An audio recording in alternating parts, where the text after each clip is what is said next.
Kamu refresh iman kamu dengan ucapan la ilaha illallah, la ilaha illallah, la ilaha illallah.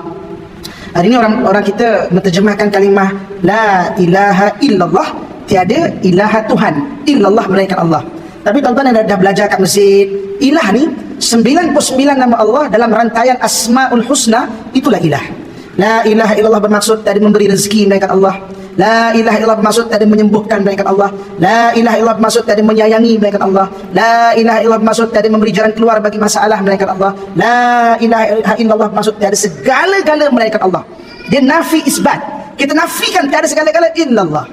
Sebab itu tuan-tuan sekalian, kalau tuan-tuan pergi ke kota Andalusia, Spain, selatan Spanyol sekarang ni, di tiang-tiang istana dia, masjid dia terjemahkan terus kalimah la ilaha illallah dengan la ghalib illallah, tiada yang dapat mengalahkan melainkan Allah.